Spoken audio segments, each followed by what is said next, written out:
आपो हिष्ठामयो भुवस्तान ऊर्जे दधातन महेरणाय चक्षसे समेतु ते विश्वतः सोमवृष्णियं भवावाचस्य सङ्गते आख्यायस्व मदिन्तमसोम विश्वाभिरोतिभिः भवानः सप्रथस्तमः सन्तेपयागुंसि समयन्तु वाचा संवृष्णियान्यभिमातिशाः आप्यायमानो अमृताय सोमदिविश्ववागस्युत्तमानि धिष्व विक्राविण्णो अकारिषं जिष्णोरश्वस्य वाजिनः सुरभिनो मुखाकरक्रणायोगं शितारिषत् आदधिक्राश्रवसा प्रञ्चकृष्टे सूर्य इव ज्योतिषापस्ततान सहस्रसाशतसा वाज्यर्वा प्रणक्तु मध्वासमिमा वचागुंसि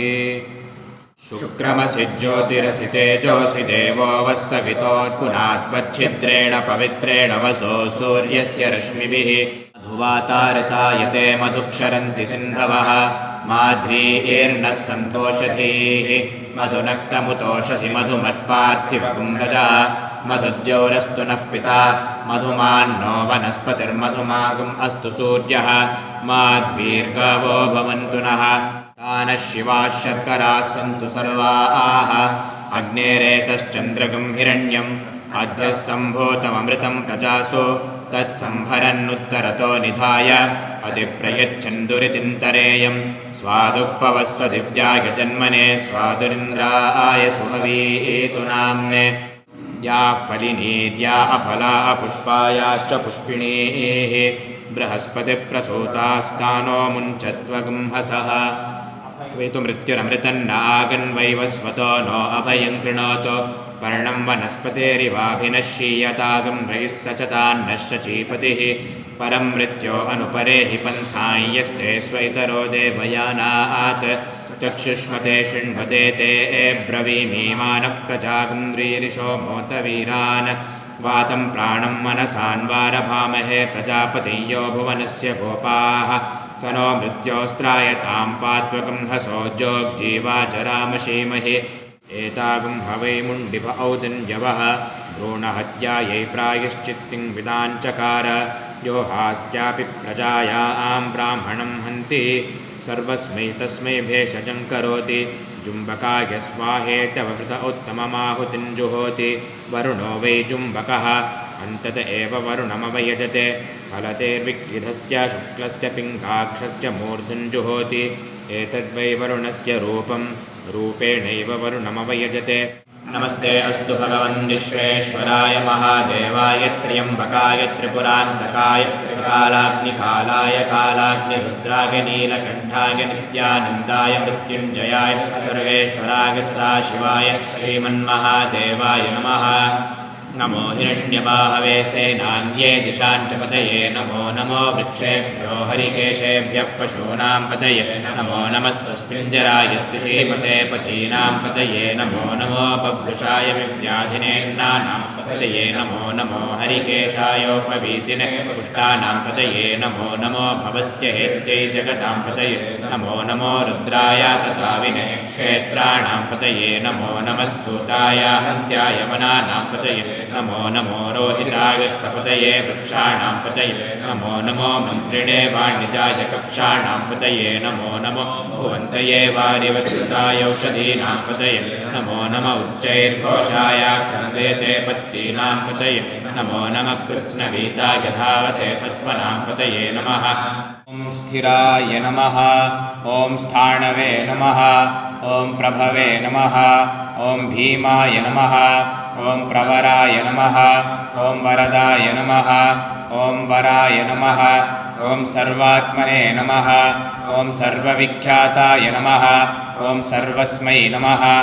ॐ अगमाय नमः ॐ प्रजापतये नमः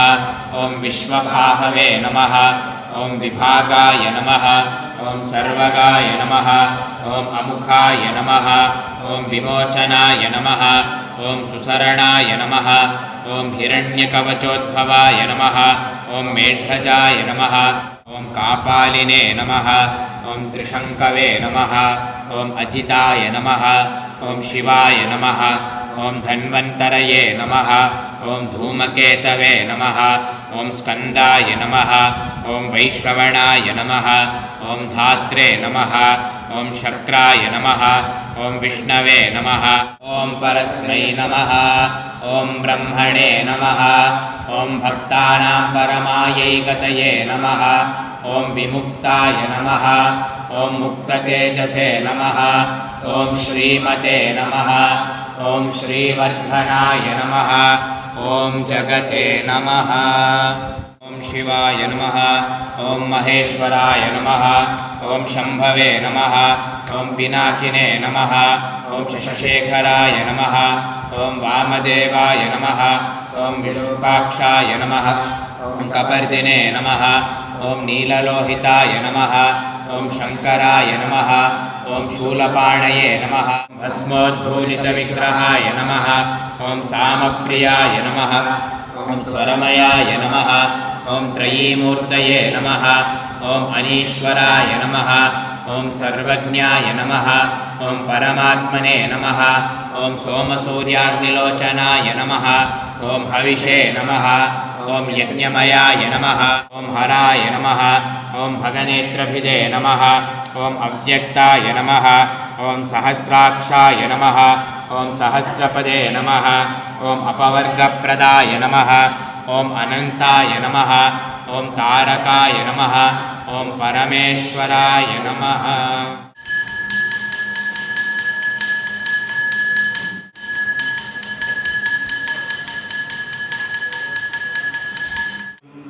यजामह इत्याह मृत्योर्मुक्षीयमामृतादिति वा वै तदाह उत्किरन्ति भगस्य लीप्सन्ते मूते कृत्वा सदन्ति यथा जनय्यते वसङ्करोति तादृगेव तत् एषते रुद्रभाग इत्याह निरवत्यै अप्रतीक्षमायन्ते अपः परिषुञ्चति रुद्रस्यान्तर्हित्यै प्रवाहेते एस्माल्लोकाच्यवन्ते ये त्र्यम्बकैश्चरन्ति आदित्यं चरुं पुनरेत्य निर्वपति इयं वा अदितिः अस्यामेव प्रतितिष्ठन्ति